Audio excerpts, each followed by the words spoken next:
अगर आप भी यूपीआई का यूज करते हैं, क्रेडिट कार्ड का यूज करते हैं या फिर ऑनलाइन ट्रांजैक्शन करते हैं तो वीडियो आपके लिए। भारत सरकार इनकम टैक्स डिपार्टमेंट ने 10 हाई वैल्यू ट्रांजैक्शन पे नजर पे रखा है। ये तो अब समय बदल चुका है साहब, सरकार की नजर आप पर हमेशा रहती है जो भी आप ऑनलाइन ट्रांजेक्शन करो। ऐसे कौन से 10 ट्रांजेक्शन हम बात करेंगे। उदाहरण के तौर पर अगर आपकी सैलरी 7 लाख रुपए है और अगर आप क्रेडिट कार्ड का 12 लाख का यूज कर रहे हो तो समझ लाना भाई साहब नोटिस आने वाला है आपके पास कि 7 लाख के इनकम वाला 12 लाख का कैसे यूज कर रहा है, हिसाब दो। तो इन 10 पे नजर जरूर रखना। सबसे पहले अगर आप सेविंग अकाउंट में, आपके सेविंग अकाउंट में 10 लाख से ज्यादा का डिपॉजिट करते हो तो आपको हिसाब देना पड़ेगा।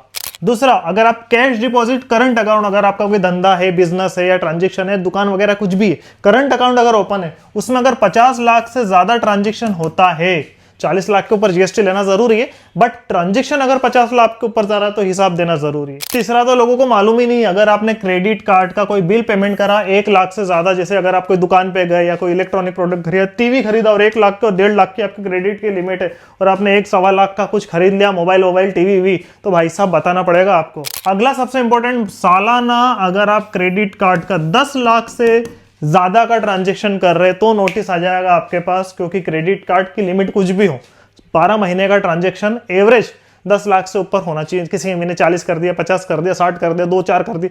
आजकल तो क्रेडिट कार्ड क्या यूपीआई से लोग स्कैन करके घुमा रहे कि भाई दुकान पे गए, स्कैन करा, 1 लाख पे 1,000 रुपए वो चार्ज लेगा, मतलब आपको 99,000 दे देगा। फिर अगले महीने घुमा रहे, घूम के लोग ही घूम रहे। अगर आप वो प्रॉपर्टी खरीद रहे जो इमूवेबल है, जिसकी प्राइस 30 लाख रुपए, मतलब अगर आप कोई 30 लाख रुपए या उससे ज्यादा का प्रॉपर्टी खरीद रहे, इमूवेबल जो मूव नहीं कर सकता, प्रॉपर्टी खरीद रहे, मशीन खरीद रहे, तो आपको ट्रांजैक्शन आपको आरबीआई को बताना बहुत जरूरी है, नोटिस आएगा।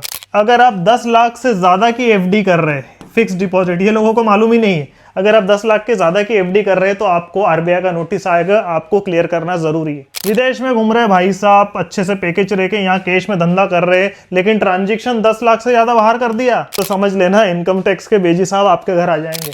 दूसरा, इन्वेस्टमेंट अगर आप करते हैं शेयर में या फिर बॉन्ड में, म्यूचुअल फंड में 10 लाख से ज्यादा, जी हाँ, तो भी आपको डिक्लेरेशन करना जरूरी है। हाई सर्वेलेंस रेंज में आप आते हैं।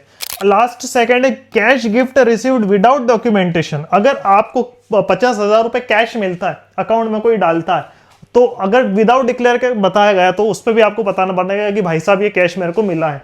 दूसरा, cash received from 1 person in a single day.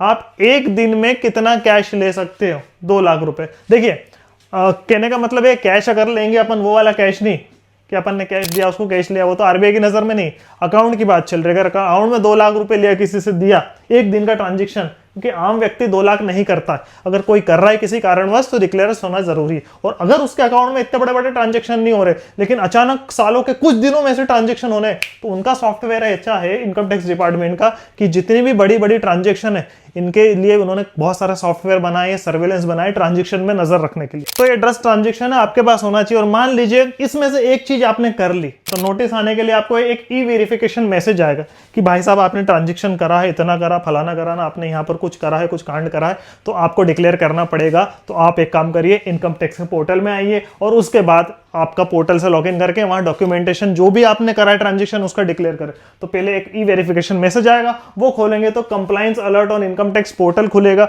वहां पर अगर आप लॉगिन करेंगे तो फॉर्मल नोटिस अंडर सेक्शन 133(6) और 148, ये इसके तहत आपको डिक्लेयर करना पड़ेगा। और जो उससे रिलेटेड जो आपने ट्रांजेक्शन करे वो सारे डॉक्यूमेंट डिजिटल फॉर्म में अपलोड करने पड़ेंगे। अगर उनको लगता है कि भाई साहब ये सही है तो ठीक है, और नहीं है तो फिर नोटिस आएगा। तो फिर आखिरी में क्या करना पड़ता, जाना पड़ता भाई अपने सीए के पास, वो टिकट में लगाएगा 500, 1000, 2000 रुपए देगा और उसके बाद वो फिर डिक्लेरेशन सही करेगा। और वो भी बोलेगा भाई साहब इन 10 चीजों का है ना ध्यान रखना, इसका हम भी कुछ नहीं कर सकते। तो अगर आपको अपडेट अच्छा लगा है तो इसको लाइक जरूर करें और हाँ, लोगों को शेयर जरूर करो। लोगों को मालूम ही नहीं, धनाधन यूपीआई क्रेडिट कार्ड यूज कर रहे हैं, उनको मालूम ही नहीं, इनकी जानकारी होना चाहिए। और हाँ, moneyblaster.com को फॉलो जरूर करें। नेक्स्ट वैल्यू टिप्स के साथ जल्दी मिलेंगे, तब तक के लिए bye bye, thank you very much.